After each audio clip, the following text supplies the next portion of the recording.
What is up, ladies and gentlemen, boys and girls, Pokemans and Pokewomens? Today we have a game against Ren66. Add an extra 6 and you get the number of the devil. But he ain't no devil, son, apart from maybe the Pokemans that he uses against me, which are devilish indeed, because all Pokemans are devilish indeed. But anyway, this is just an RU game we had on stream the other night, and it was pretty fun, so let's just go into it and see what happens and stuff. So, I'm going to lead with Pupitar because I want to get rocks up straight away. Pupitar is very solid against a lot of his team, I think, so I'm just going to lead off with it. Shouldn't be too afraid of anything. And he leads off with Scolipede, so he's going to actually go for the Swords Dance on the first turn, something that I wouldn't usually expect, but I guess he feels very confident in the fact that he can take out a couple of pokes early game if he sets straight up on me now. So he's going to go for it. I'm not too worried about that at all, because I know that after a +2 and Life Orb, he still can't kill me with an Earthquake, just because I'm Pupitar, and you know, he lacks Stab, and because he lacks Stab, he's not going to be able to just knock me out there. I have the manly defenses of a man, even though I'm female, but I'm going to land a Screech on him, which is great because it allows me a few options. I can force him out with a threat of a physical move if I bring something in, or I could potentially set up with something. I decided the safest thing to go to is Luxray, because I can threaten him out with the Fire Fang. If he doesn't want to switch out, that's fine. I can kill him with it because of the -2 defense, and he decides just to stay in and let Scolipede die, which is great. It means it won't really be a threat to setting up on any of my guys later on, so it's good to get the thing out of the way, and you know, Luxray is in good stead, but now he does have the knowledge, of course, that I'm Scarfed.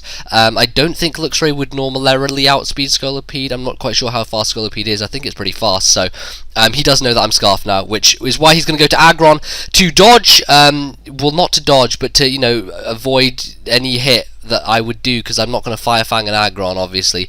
But I go to my mom, and I'm going to dodge the Head Smash, which is fantastic. That's slightly frustrating for him, I guess.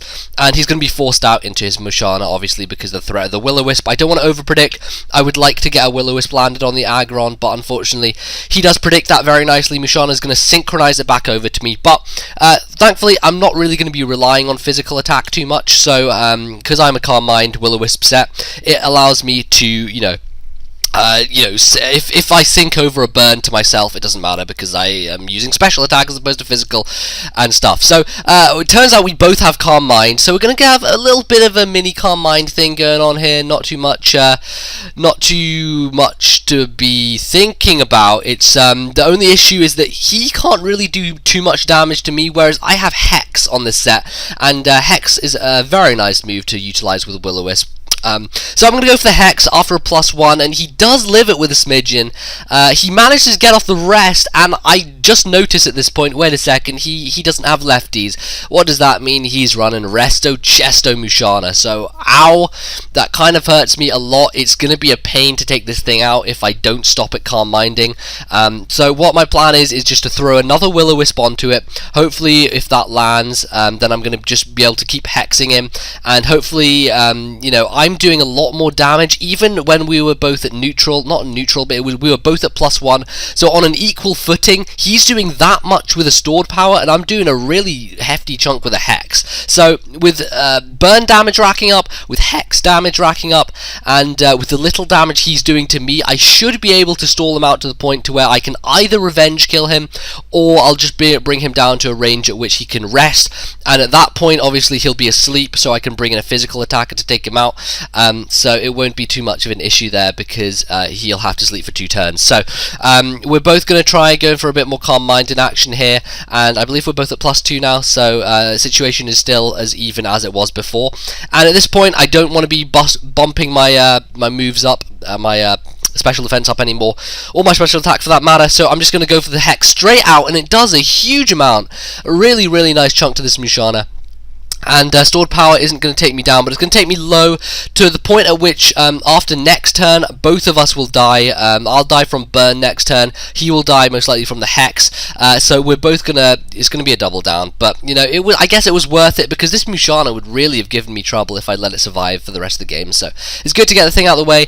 I do lose Cofagrigus in the process, but I guess it really did its job at stopping the thing that was kind of the most threatening thing bulkily on his team against mine. So good to get the thing out of the way, and now I'm free to send in a fresh poke. I decided to go with Electros, thinking that, you know, it's got a nice enough move pool to cover a lot of the guys that he has on the team. I've got Brick Break for Aggron, I got Rock Slide for this Honchkrow, and you know, I've got Zap Cannon. If I manage to get a coil or two up, my accuracy will increase, so I can Zap Cannon fire off if I need to here, there, everywhere. So he subs up. I'm just going to go for the Rock Slide. I'm not really sure what he wanted to do. He may well have Sucker Punched, or he may well have tried to Tailwind maybe. I'm not sure what kind of Honchkrow he's running, but I've seen some Tailwind sets before and stuff like that, which could be quite interesting. I don't know why I would think that, but I know that he's not going to want to still stay in and sub and sub and sub, because I'm going to break it with Rock Slide every time. So I'm going to predict him to go to Aggron, which is his most physically defensive thing, to take a Rock Slide,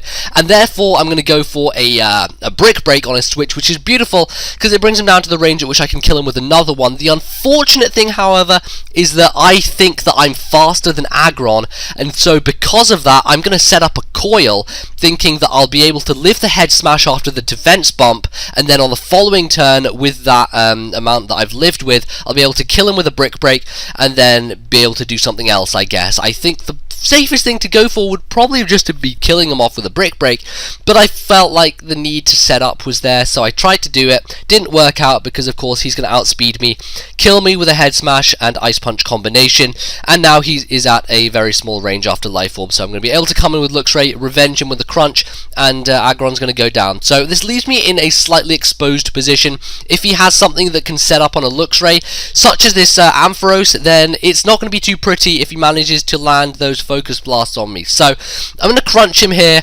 I just want to judge how much damage this is going to do to the Ampharos. I know he's an agility set just from watching his stuff. I know that he's running this agility Ampharos, so I knew that he wasn't going to be a setup type thing, and I hoped that after a couple of crunches he may go down because he wouldn't have as much defensive investment, but it's going to be a 3-hit KO.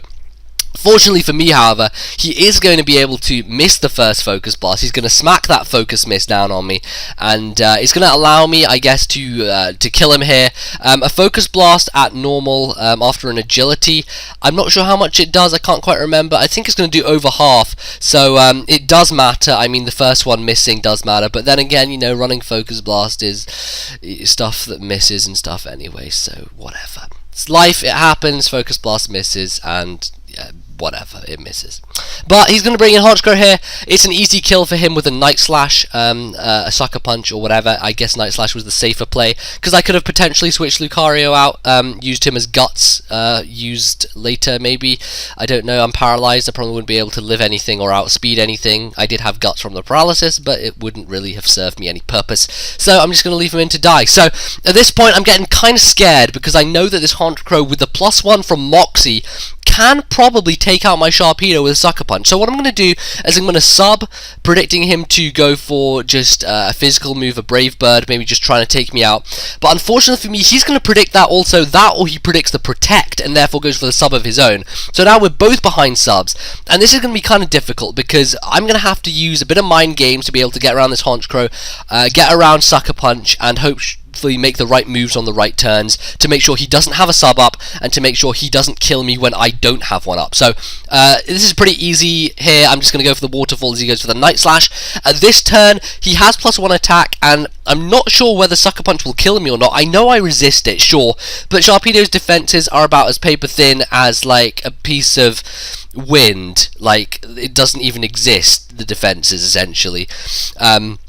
So, basically at this turn I'm going to go for the substitute, predicting him to Sucker Punch, but he's going to predict that and go for the Night Slash to take out my sub. Now, at this range, I was thinking that he's going to think, okay, he's going to want to sub once more, because at this range, he thinks that I think that a Sucker Punch will kill me from this range with +1, and therefore he's not going to go for it, and he's going to think that I'm going to sub again, and therefore go for the Night Slash as opposed to the Sucker Punch, which I would usually predict and go for the substitute on. But hoping that he would do that, I'm going to go for the Waterfall, and I'm going to take the Honchkrow out. So just by a couple of back and forth mind games there, I managed to win out that kind of stalemate type thing, and Sharpedo's going to come out on top. Honchkrow's going to go down, but that was really a big threat there, that Honchkrow. It could have taken the rest of my team down if I hadn't played around it correctly. So good thing it's gone down. Crunch is going to take out Rotom, and I believe that's going to be game. So I think let's just 2-0 quick, fun RU game, and yeah, pretty fun match. I believe he's gonna probably put his side onto the mosh pit, so